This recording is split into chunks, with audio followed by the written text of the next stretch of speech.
Right. Better arm myself just in case. Oh, shit me! No, no, let's get the hell out of here. I'm not fighting all those today. What's going on, everybody? This is your boy Mickey J. Shanks, the long-haired loudmouth, and welcome back to the Sinking City. Now, when last we met Charles Reed and company, he had just run into the EOD, a fairly charitable organisation looking to rebuild the city of Oakmont through charitable donations and various volunteer work. However, the symbol of the EOD was found at the corpse of a very dead individual, which happened to be one of Throgmorton's expedition at the Devil's Teeth. Thus, the motives of the EOD don't seem all that clear to me yet. However, we do know now that somebody tried to poison the fish supply they were trying to hand out to the citizens of Oakmont.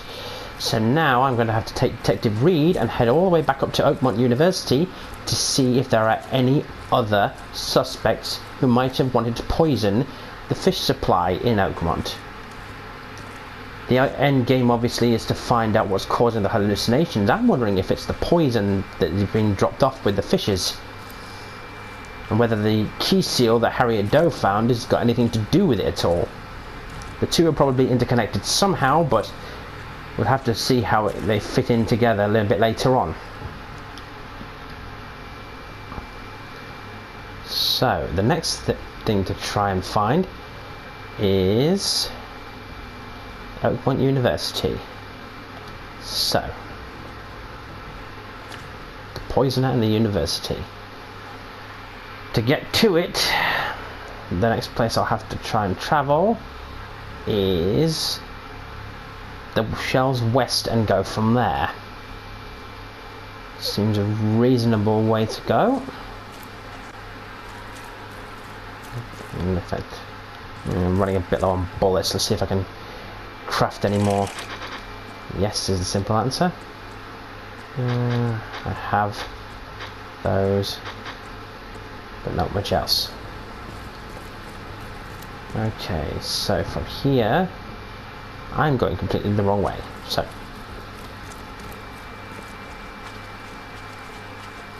need to backtrack slightly.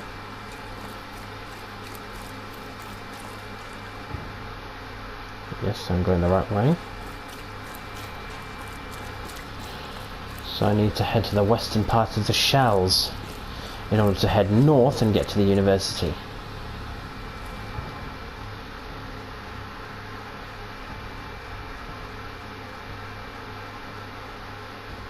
So, now as I recall in a previous video, the secretary at the university had her mouth sewn shut. Still unclear as to why that's the case, but I'm assuming there is a good reason for it, depending in the eyes of whoever did that to her. Although there's no reason at all, to be perfectly honest, and with any rational person. But we have to bear in mind, people, that this is set in 1920s America, so where society was a very different thing at the time. Hello? Please, help me out. I'll take anything you got. Well, Please. I'd love to help you, but you're not giving me an opportunity to help you. Anyway, I need to head this way and then right at West Shore Street. I think we're going swimming again.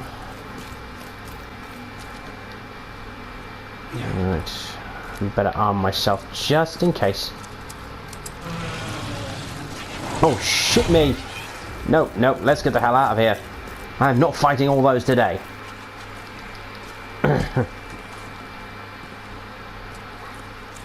Yeah. Whatever the hell those are, I am not in the mood for them. Hop on the boat.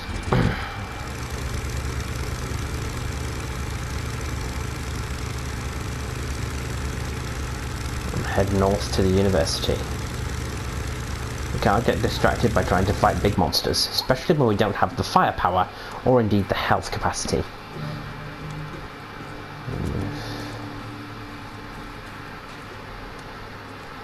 Speaking of which,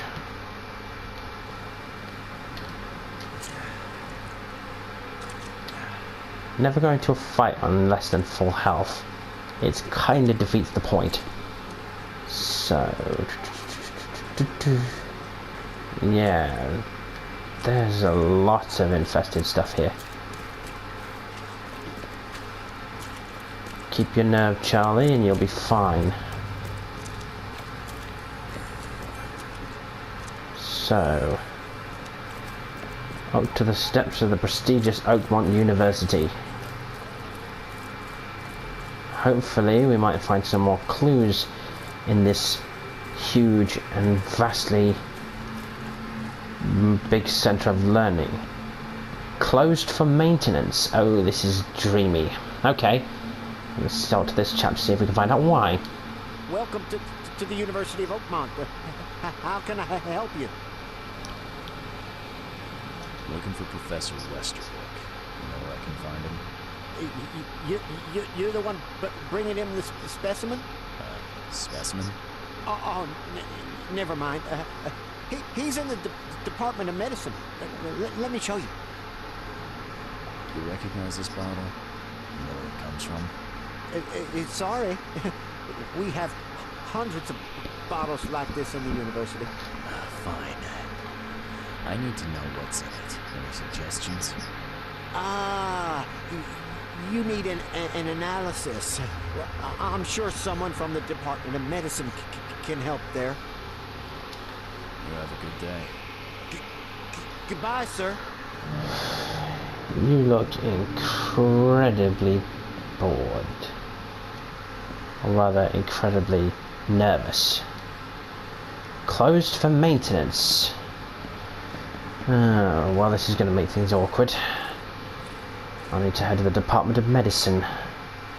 Which turns out isn't that far. So that's kind of reassuring, I suppose. So Professor Westerbrook could theoretically lead me to Professor Doe if I'm sensible about how I question him.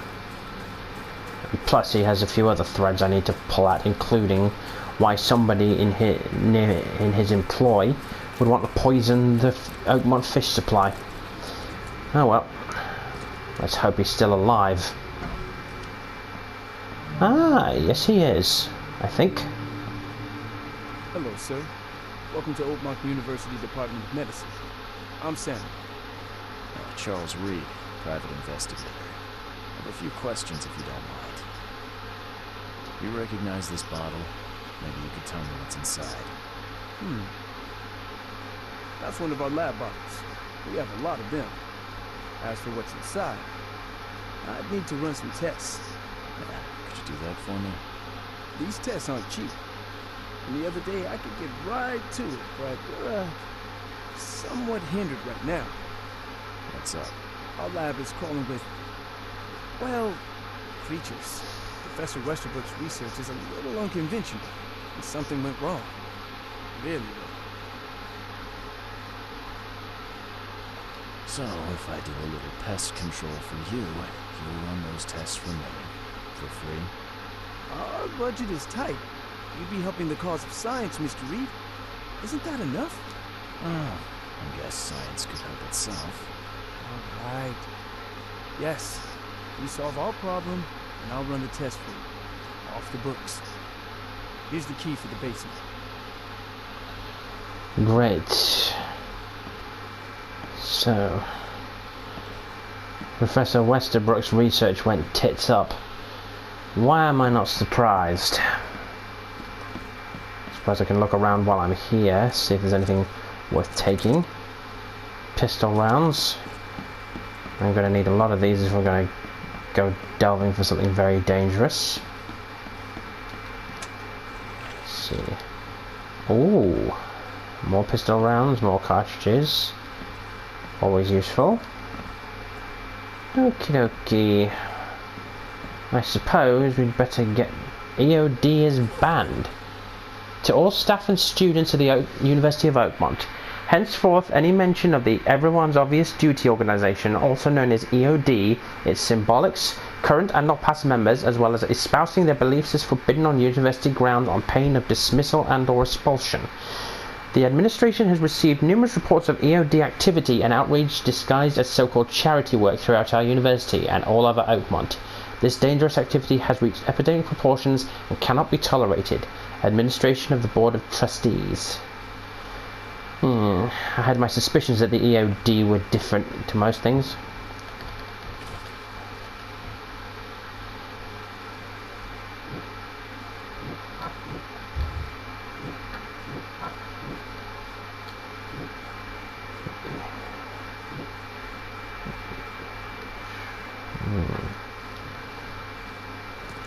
Well, that makes for very interesting reading.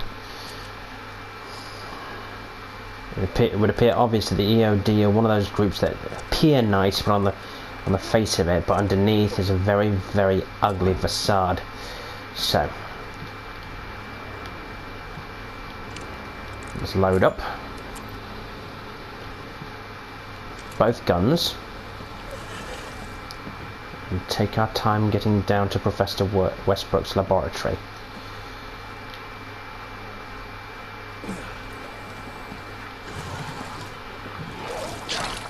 What the oh, piss off, Leothans.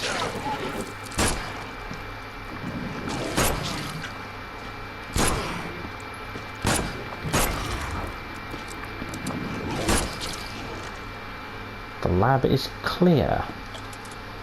Okay. Please tell me Professor Westerbrook's not dead. Experiment log part 1, March 2nd. I have finally received a living specimen. Sadly, it's only the smallest one. The grunts call it Mr. Handsome, but I think it needs a proper name. March 3rd. Was thinking about the name for the specimen all night. I've begun a series of experiments on the creature. So far, it has proven exceptionally resistant to all the poisonous substances at my disposal, as well as acid and electrocution. Its shrieking, though, is bound to haunt me. March 5th. Last night I had a vision. Thousands of hands wrapped around me as a blanket, and I heard the name inside my head. Stygian Harvester. What kind of person would even touch this? Not to mention dissect it. So Westerbrook was looking into the wild beasts and various other creatures. Okay. Westerbrook's research is clearly fucking with my head. I wonder what would happen if I press this button. Should I or shouldn't I? I'd hold off on that thought for a second.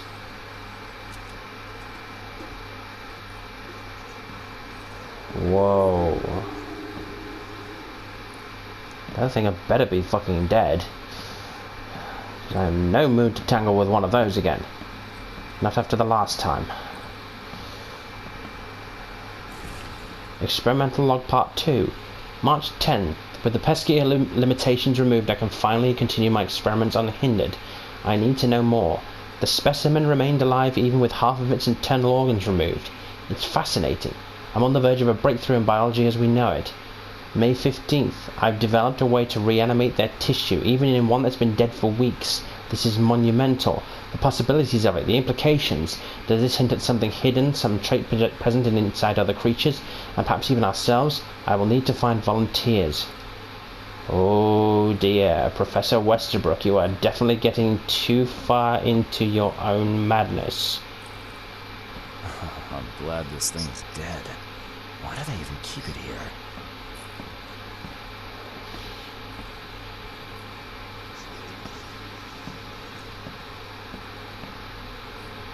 Yeah, the distortions around the laboratory are not good. I wonder what's back through here.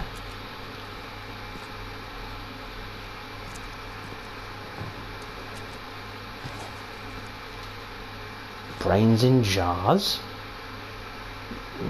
That's not freakish at all. Okay, I'll just get a few more bullets into my belt.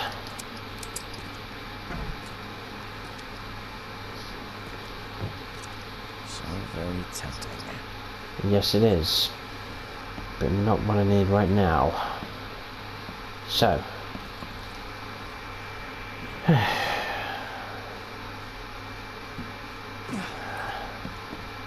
Something tells me there's something else I need to worry about.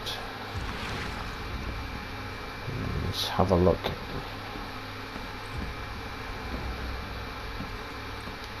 I'm glad this thing is dead. Why do they even keep it here? Charlie's little gift for the supernatural eyesight is not bad at all. The presence of brains in jars is a little disturbing. What kind of person would even touch this? Not to mention dissect it. Yeah. Westerbrook was definitely not right in the head at this point. I suppose I'd better go up and talk to the student and see if they'd have any more information for me.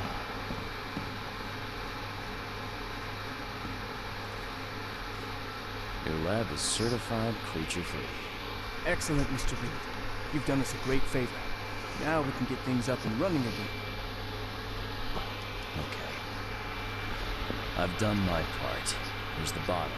Now you run those tests. Yes. Wait here. It shouldn't take long. We finished that analysis, sir. Well, it's rice. Rice? A highly toxic poison extracted from castor beans. It's slow-acting, but absolutely fatal to humans. How can you tell if someone's been poisoned with ricin? The symptoms take several days to develop. At first, it's like a common cold. But over several days, well, it develops into hemorrhage, internal organ failure, and death. It's not a pleasant way to die. So, where do you get ricin? This isn't something you can pick up from a drugstore. About that. It is rare, but we have a certain amount of it here. For study, in our poison store. Or we did. I'm afraid that must be where it came from. The label had been tampered with, but it certainly looks like ours.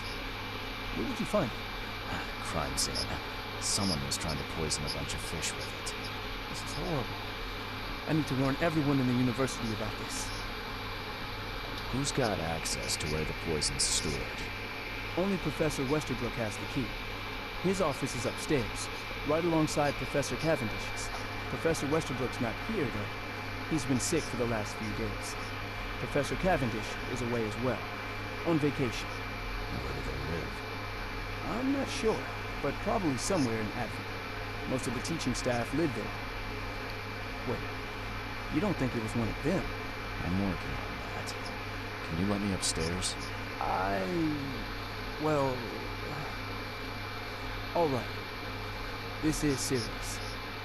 I'll help you. Here's the key, but please don't disturb the professor's things. I'd like to know a bit more about your professors. What do you want to know? I want to know more about Westerbrook. He's the head of our department. He's been here for, well, at least 30 years.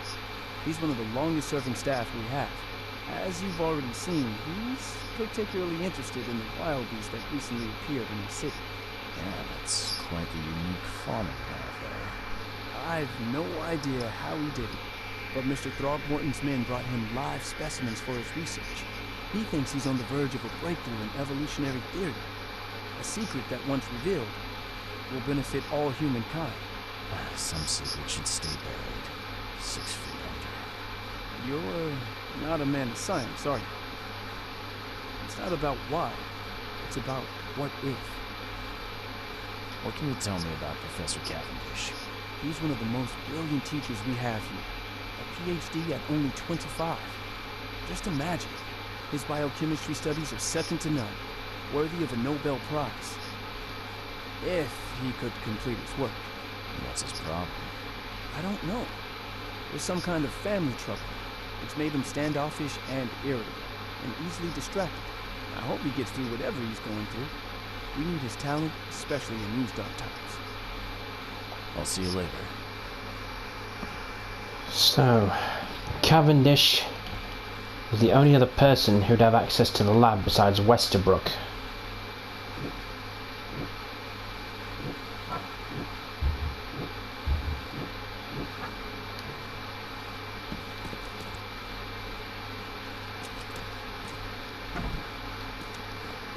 Just check the offices upstairs.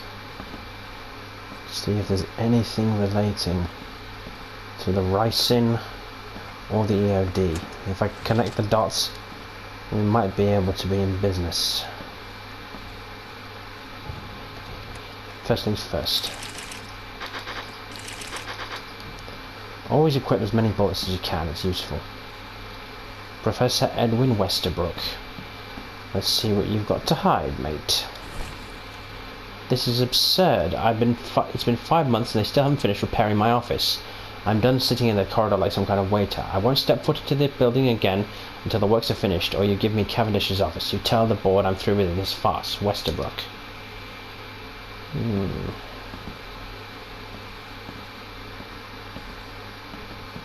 Authorized personnel only. The door won't budge. Might end up having to shoot that lock off in a minute, but let's take a quick look around first. So Westerbrook was interested in anatomy. I suppose being a doctor of medicine.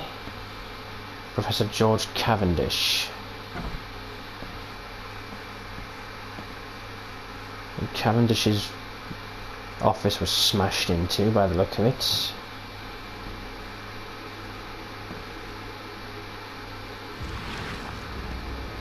Oh, so there's omens. Okay, what's this? Draft of an article.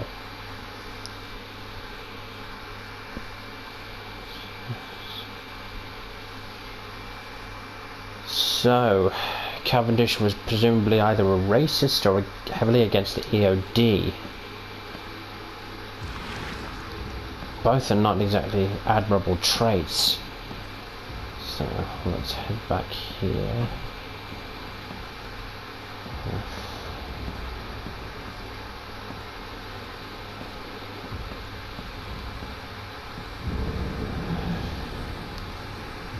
It's behind that door.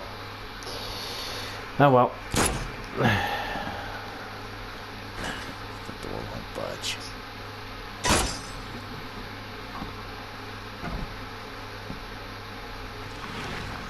Let's see what's... Oh, hello. These bottles look exactly the same as the one with the poison. So, These bottles look exactly the same as the one with the poison. so somebody obviously had access to the ricin.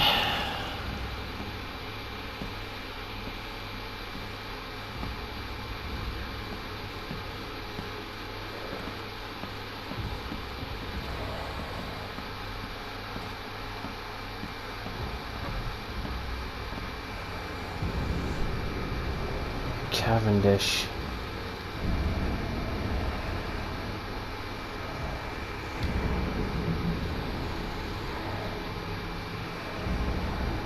This should be good enough to make a decent copy.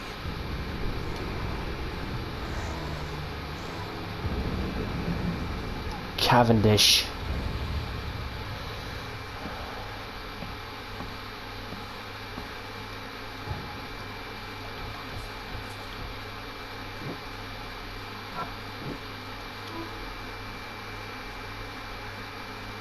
So Cavendish is the poison thief, because he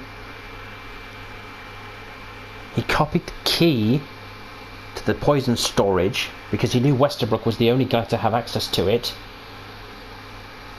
So he took out the ricin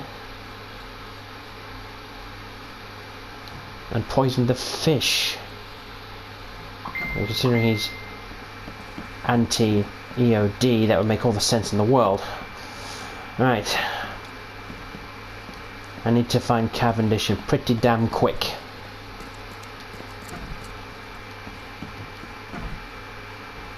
So, need to head to Advent. City Hall. City Library. Advent Central. So, I need to find the nearest phone booth and get to Advent Central. Okay, I think I'm going to call that video at that while I go on the hunt for George Cavendish, who's now my prime suspect in the case of poisoning the fish.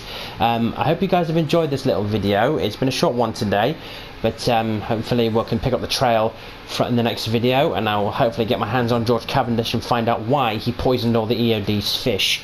Hopefully this will give me another lead as to whether it's responsible for all the hallucinations people are experiencing. If it's a case of ricin poisoning, it's very simple and very easy to solve. If it's something larger, then it makes things a bit more difficult. But we shall see as we delve deeper into the city of Oakmont, otherwise known as the Sinking City. Laters!